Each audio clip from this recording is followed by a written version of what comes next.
हनुमान ज्ञान गुण सागर, जय कपीस तिहु लोक उजागर।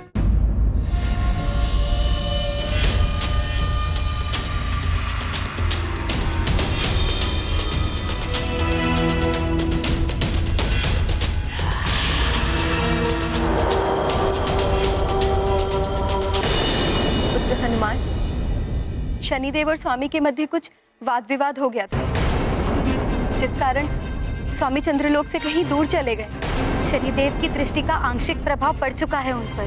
पूर्ण शनि दशा का योग भी आने वाला है उन पर। माता, देवर्षि नारद जी ने मुझे इस बारे में बताया था, किंतु शनिदेव की दृष्टि ऐसे क्यों हो गई?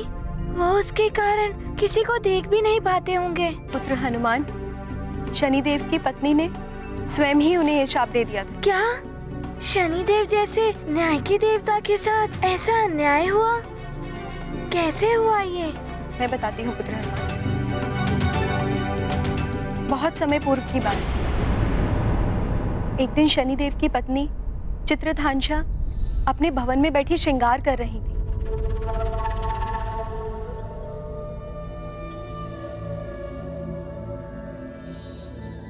सेविकाओं, आज ऐसा अप्रतिम श्रृंगार करो मेरा कि स्वर्ग की अप्सराएं भी देखें तो ईर्ष्या कर उठी। चित्रधांशा से और स्वामी की नजर उठी तो हटे ना चित्रधांशा के मुखड़े से। ऐसा ही होगा महारानी, कहीं ये ना हो कि आप स्वयं ही ईर्ष्या कर उठे, स्वयं से ही।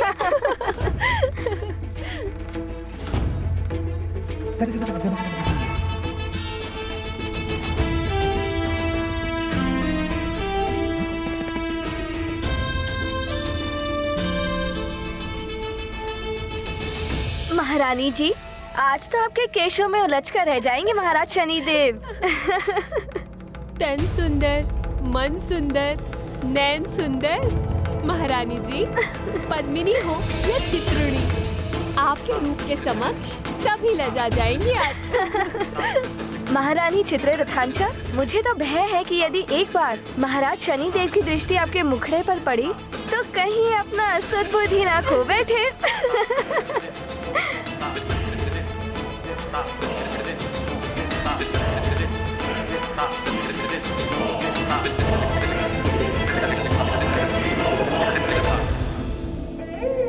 हाँ, सत्य कह रही हो तुम। मुझे तो स्वयं से ईर्ष्या हो रही है। स्वामी भी देखेंगे तो मंत्र मुग्ध हो जाएंगे। मैं जाती हूँ स्वामी के पास। अब तक तो स्वामी की पूजा साधना भी पूर्ण हो गई होगी। जी महारानी जी, वो अभी अभी अपने कक्ष की ओर गए हैं।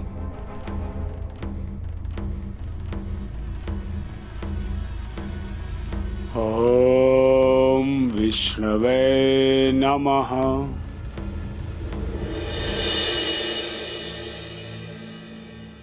रुकिए महारानी जी, तनिक नुपुर झनकाते हुए चलिए महारानी जी, खुद ही पलट जाएंगे महाराज शनिदेव।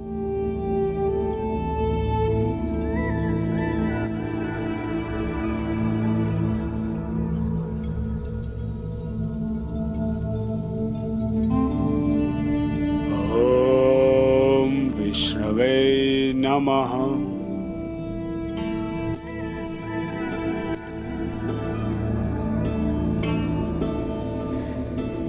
ये तो मेरी ओर देख ही नहीं रहे हैं।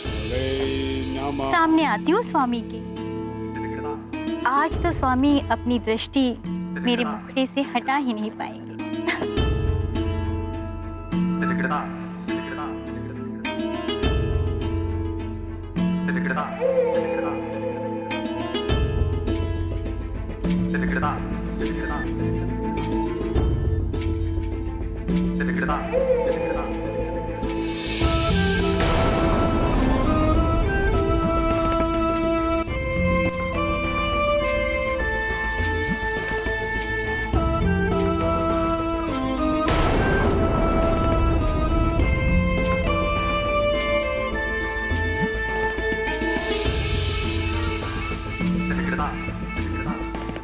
कोई प्रतिक्रिया नहीं।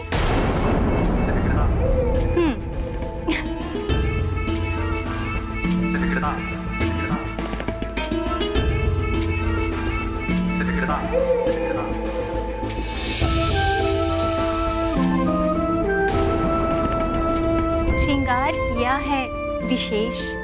स्वामी, दिवस है अब कुछ ही शेष। तनिक देखें जरा मेरी ओर। ओहो स्वामी, कहाँ लीन हैं आप? एक बार तो दृष्टि उठाकर देखिए।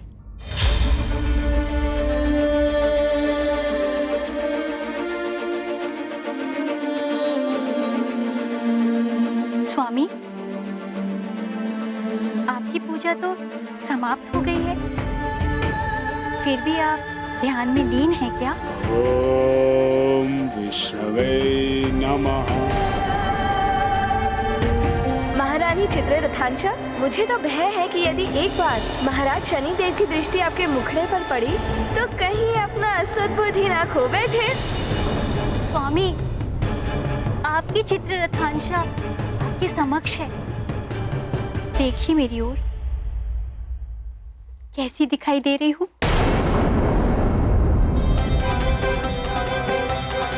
स्वामी, स्वामी,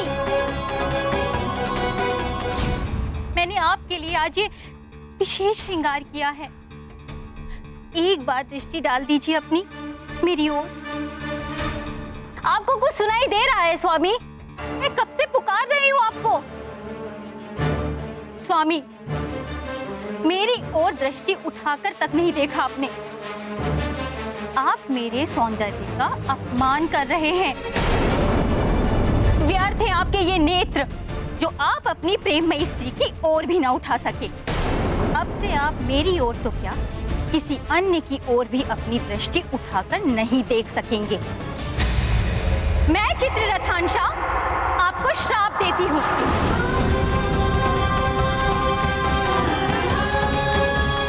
अब से आप अपनी दृष्टि उठाकर जिसको भी देखेंगे उनका विनाश हो जाएगा, नाश हो जाएगा, नाश हो जाएगा, नाश हो जाएगा, नाश हो जाएगा, नाश हो जाएगा। प्रभु भक्ति की अद्भुत माया, लीला कोई समझ न पाया। नारायण के ध्यान में खोए, शनि पर कुपित भामिनी होए। ऐसे शाप का क्या हो पाए, शनिदेव हो गए निरुपाय। भक्ति और शांति बने संताप, पत्नी कोप सदा अभिशाप। ये तो बहुत ही अनुचित हुआ शनिदेव के साथ। हाँ पुत्री, शनिदेव की दृष्टि का प्रभाव बहुत ही कष्टकारी होता है। जब इन पर उनकी पूर्ण तरह से दृष्टि का प्रभाव पड़ेगा तो न जाने क्या होगा।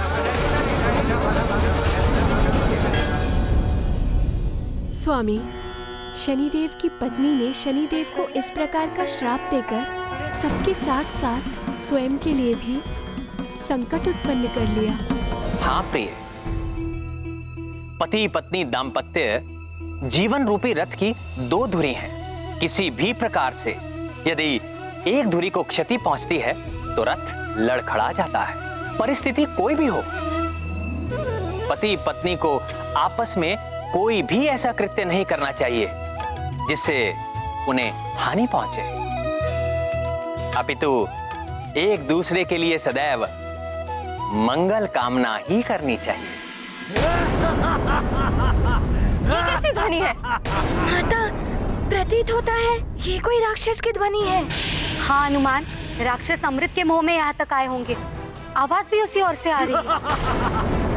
अमृत की सुरक्षा का दायित्व स्वामी हम पर सौंप कर गए। यदि अमृत इन राक्षसों के हाथ लग गया तो इस संसार के लिए बहुत बड़ा संकट उत्पन्न हो जाएगा। माता, आपका पुत्र हनुमान है ना? हनुमान के रहते इस अमृत को कोई स्पर्श भी नहीं कर सकता। माता, आप दोनों मुझे आज्ञा दें।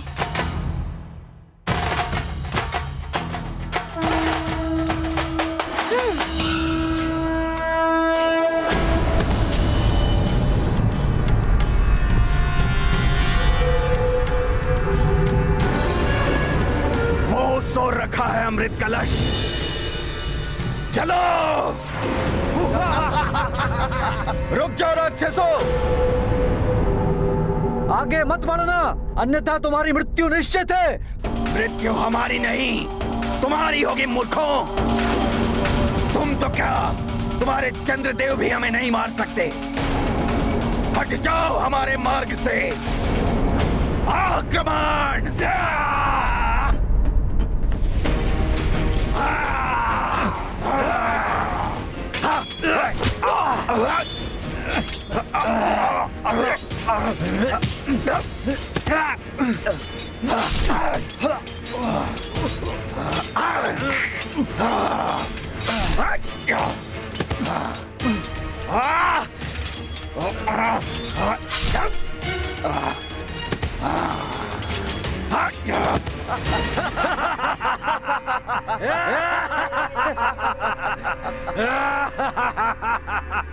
अब हमें कोई नहीं रोक सकता, कोई भी नहीं।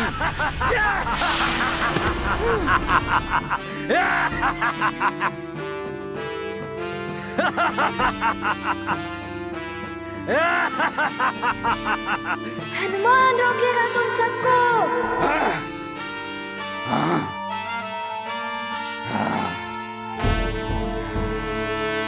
जय हनुमान ज्ञान गुण सागर, जय कपीस तिहु लोक उजागर। राम दूत अतुलित बल धामा, अंजनी पुत्र पवन सुत नामा। तू यहाँ भी आ गया दुष्ट वानर। हनुमान काल है तुम जैसे राक्षसों का। महावीर विक्रम बजरंगी, जहाँ तुम सबका आतंक होगा, वहाँ का रक्षक हनुमान होगा। कोई यही नहीं कर पाओगे तुम हमारा हनुमान। हमें तो मात्र नर रूपी नारायण ही मार सकता है, अन्यथा कोई नहीं। रक्षक योद्धाओं, आगे बढ़ो और उठा लो अमृत कलश। हनुमान, रोको ही नहीं।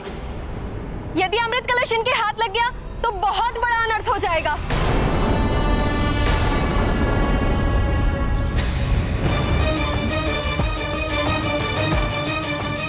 प्रतीत होता है शनिदेव पीछा कर रहे हैं।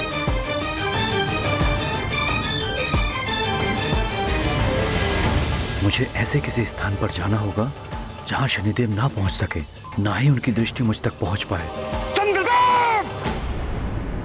रुक जाइए चंद्रदेव! शनिदेव तो निकट ही आ रहे हैं, तीव्र और तीव्र। आप कुछ भी कर लें शनिदेव, किंतु आप मुझ तक कभी नहीं पहुंच पाएंगे। चंद्रदेव, आप देवता हैं, इस भांति पीठ दिखाकर भागना देवों को शोभा नहीं देता। रुक जाइए।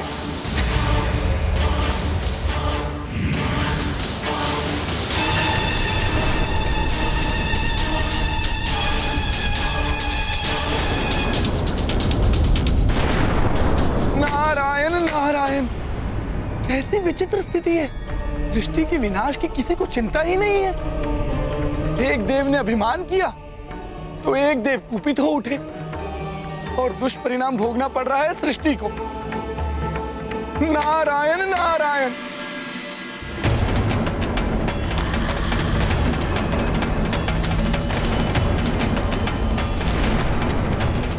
शनिदेव एवं चंद्रदेव दोनों को ही ज्ञात है कि कोई संसार में कहीं भी चला जाए, है गोचर के प्रभाव से कोई बच नहीं सकता है। चंद्रदेव की मति तो शनि दशा के कारण भ्रमित हो सकती है, किंतु शनिदेव को तो सब ज्ञात है, फिर भी सृष्टि के विनाश में लिप्त है। कुछ तो करना ही होगा, इन्हें रोकना ही होगा।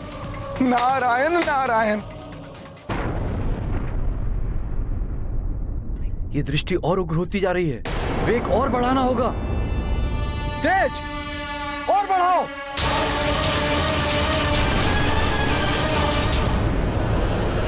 द्वारिकाधीश, इतनी बड़ी भूल तो चंद्रदेव ने नहीं की कि शनिदेव उन्हें प्रताड़ित करने के लिए इस प्रकार पीछे पड़ गए। प्रिय कालिंदी, जिस प्रकार अग्नि में घृत पड़ने से अग्नि दहक उठती है, उसी प्रकार शनिदेव की उग्र प्रवृत्ति रूपी अग्नि में क्रोध का घृत पड़ चुका है।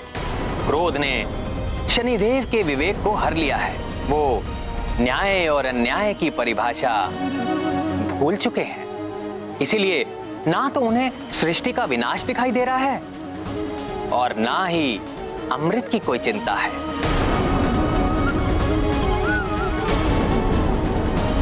शनिदेव को तो मात्र इतना ही दिखाई दे रहा है कि चंद्रदेव को दंडित करना है। न्याय मात्र दंड देना ही नहीं होता, सबका हित देखकर क्षमा करना भी न्याय है।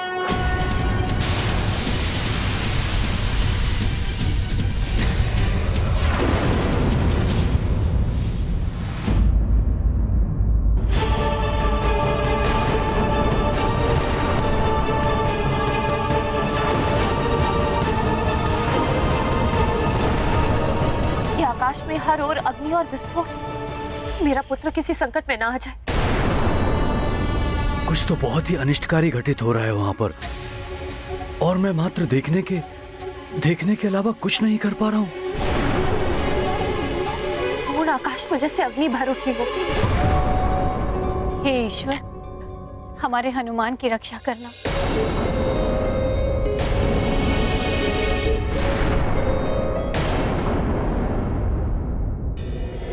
नारायण नारायण। देवर्षि, आप प्रणाम। देवर्षि। शनिदेव, ये आप क्या कर रहे हैं? ये अनुचित है। अनुचित तो चंद्रदेव कर रहे हैं देवर्षि। क्या इस भांति भागना देवताओं को शोभा देता है? शनिदेव, चंद्रदेव आपकी दृष्टि के आंशिक प्रभाव के कारण ये सब कर रहे हैं, किंतु आप तो स्थिति से परिचित हैं। देखिए देखिए किस प्रकार सृष्टि का विनाश हो रहा है। यदि आप देवताओं के विवाद का लाभ उठाकर असुर अमृत ले गए तो बहुत बड़ा अनर्थ हो जाएगा। बस देवर्षि, यदि ये बात आप चंद्रदेव को समझाएं तो उचित होगा। यदि वो इस प्रकार भागते नहीं तो सृष्टि का विनाश नहीं होता। चंद्रदेव ही दोषी है इस सबके लिए, और अब उन्हें मेरे कोप से कोई नहीं बचा सकता। प्रणाम। नारायण नारायण। शनिदेव कुछ समझना नहीं चाहते और चंद्रदेव ने तो त्रिदेवों की बात भी नहीं सुनी। मुझे कुछ और ही करना होगा। नारायण नारायण।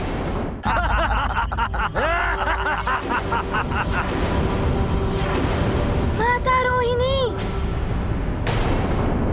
मैं इन राक्षसों को अमृत कलश की ओर जाने ही नहीं दूंगा। बस अब और आगे नहीं बढ़ पाओगे तुम सब असुरों। तो तुम रोकोगे मुझे?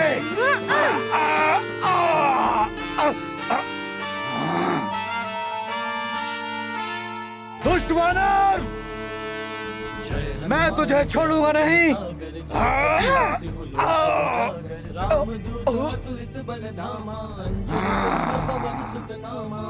कोई आगे बढ़ने का प्रयास ना करे। बहुत चपल है ये दुष्ट वानर। इसका अंत करो और आगे बढ़ो।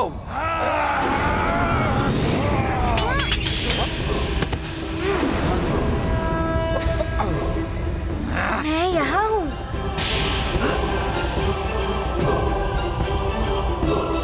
दुष्ट वानर, तुम्हारी मृत्यु निश्चित है।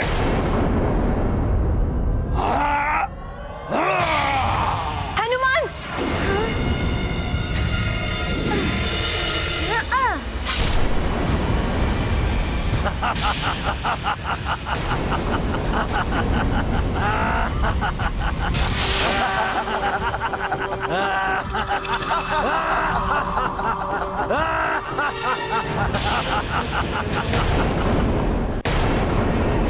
दुष्ट वानर!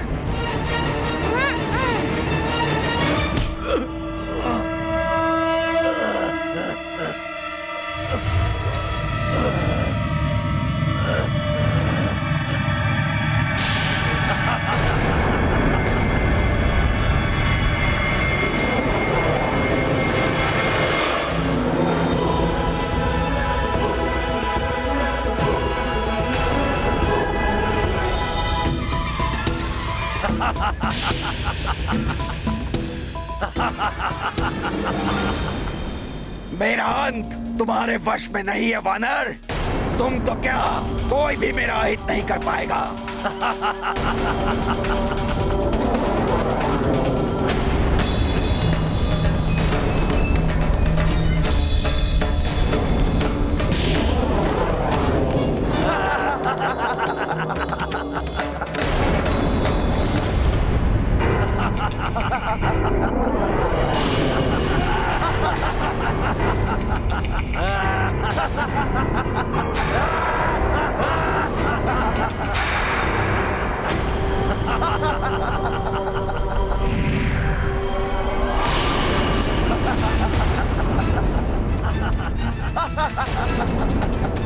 हम वो जल हैं जिसे कोई काट नहीं सकता।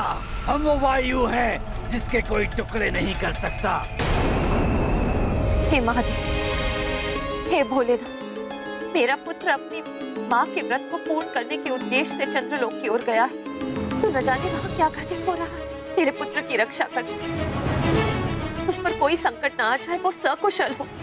चिंता मत करो अंजना, तुमने हनुमान के लिए ही व्रत रखा है। ईश्वर सदैव उसकी रक्षा करेंगे। और वैसे भी हनुमान बड़े बड़े संकटों पर विजय पाकर लौटा है। अपना समय नष्ट मत करो वानर, चले जाओ यहाँ से।